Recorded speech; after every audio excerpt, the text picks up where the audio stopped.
Hello everyone, কেমন আছেন? আমরা ভালো আছি।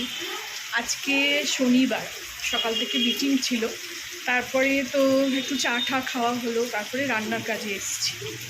ওয়েদারটা খুব ভালো হয়ে আছে, অত ঘাম হচ্ছে না। হচ্ছে রান্নাঘরে তো গ্যাস জ্বলছে, ঘাম হচ্ছে, তো অতটাও হচ্ছে না, বেশ আরামদায়ক। আর রাত্রিরে শোয়ার সময় তো গায়ে ঢাকা দিয়ে শুতে হচ্ছে। কালকে তো আমাকেও ঢাকা দিয়ে শুতে হয়েছে, যে এত জোর পাখার হাওয়া সহ্য হচ্ছে না।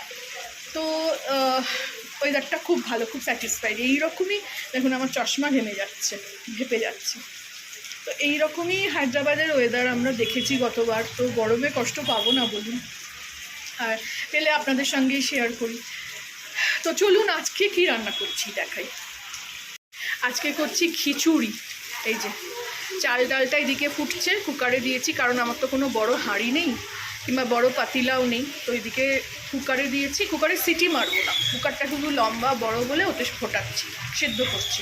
আর এদিকে আমি টমেটো, জিরে আর শুকনো লঙ্কা ছক লাগিয়ে, টমেটো আদা দিয়ে, আর একটু ফুলকপি এনেছিলাম আলু দিয়ে, এটাকে ভালো করে কষিয়ে, সেদ্ধ করবো না, সেদ্ধ ওর মধ্যেই হবে, কষিয়ে ওর মধ্যে ঢেলে দেবো। তো এইটা খিচুড়িটা করছি। তারপরে করব চচ্চড়ি, ওটা আপনাদের সঙ্গে শেয়ার করব, কারণ আমার বোন বলুন, আমার দর্শক বলুন, সে রিকোয়েস্ট করেছে যে মিক্স ভেজের সবজিটা দেখাতে, তো সেটা আমি দেখাবো। এদিকে করছি মিক্স ভেজ। এই যে আলু, রাঙালু, এদিকে ঝিঙে, বিনসের জায়গায় আপনারা বরবটিও দিতে পারেন। কুমড়োটা কাঁচা কুমড়ো হয়েছে, পাকা কুমড়ো দিলে বেশি ভালো। আর 4টে গাঁটি কচু দেবো, কাঁচা লঙ্কা দেবো, টমেটো বাগেরা এতে দেবো না, 5 ফোড়ন আর শুকনো লঙ্কার ছক লাগাবো, দিয়ে চচ্চড়িটা করব, দেখাবো। চচ্চড়িটা খুব শর্টাং করে দেখাবো। আর এদিকে এই যে খিচুড়িটা, এটা ঢেলে দিই, নয়তো এক্ষুনি পুড়ে যাবে। এই যে খিচুড়ি বসিয়ে দিলাম, সব দিয়ে দিয়েছি এর মধ্যে, আলু, কপি, এটা একটু ফুটবে, এগুলো সেদ্ধ হয়ে যাবে, তো খিচুড়ি ডান। আর এদিকে করব তরকারিটা আপনাদের সঙ্গে শেয়ার করব। একটু টমেটো পোড়াবো, টমেটোর চাটনি করবো না, টমেটোটা পোড়াবো। কাঁচা লঙ্কা, একটু শুকনো লঙ্কা, কাঁচা লঙ্কা দেবো না, শুকনো লঙ্কা দিয়ে বেশি ভালো লাগে। আর এই যে সবজি কেটে নেবো, একটা করে কাটছি। এটা একটু কালো পড়ে গেল, কে জানে কেন, যেগুলো জলে দেওয়ার কথা সঙ্গে সঙ্গে জলে দিয়ে দিই আমি। তো চলুন ছোটো করে একটা ব্লগ শেয়ার করলাম আপনাদের সঙ্গে। আজকে তো রান্নাঘর থেকেই করলাম। গাছগুলো দেখুন, গাছগুলো একবার দেখিয়ে নিই। এটা কাঁচা লঙ্কা গাছটা, এগুলো সব যাবো বড় জায়গায় লাগাবো। আম গাছ তো 2টো হচ্ছে, দেখুন, ছোট একটা হচ্ছে।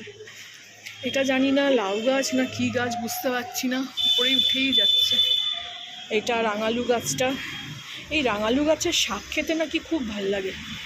দেখি একদিন অনেকগুলো শাক এইখানেও হয়েছে, এখানে তো গাছে ওখান থেকে কেটে এখানে পুঁতে দিয়েছি, তো এখানেও খুব ভালো হচ্ছে। দেখি একদিন পেরে খেয়ে নেবো, কেটে শাক বানিয়ে। এই মোটামুটি আমার গাছের আপডেট। এই যে ওপরে উঠছে দেখুন না, কোথায় যাবে কে জানে, এখনও ফুল হয়নি। কলা, আমার এক বন্ধু দিল্লিতে থাকে, বলেছে কলার খোসা দিয়েছি, এখনও হয়নি। কারি পাতাতেও দিয়েছি, কি হবে জানি না। হোপ ফর দ্য বেস্টের জন্যই প্রেয়ার করি সবসময়। এদিকে ওই কী বলে, চিকুরটা একটাই বেরিয়েছে। যাই হোক, চলুন, ওয়েদারটা ভালো, আকাশ ভর্তি মেঘ। খুব হায়দ্রাবাদে এরকম ওয়েদার না হলে হয়, গরমে আর থাকা যায় না। চলুন, বৃষ্টিও পড়ছে 2-4 ফোঁটা করে, বাহ! ভালো লাগলে আমার চ্যানেলটাকে একটা লাইক, শেয়ার অ্যান্ড সাবস্ক্রাইব করে দেবেন। যারা এতক্ষণ দেখলেন অবশ্যই একটা লাইক করবেন। Thank you for watching.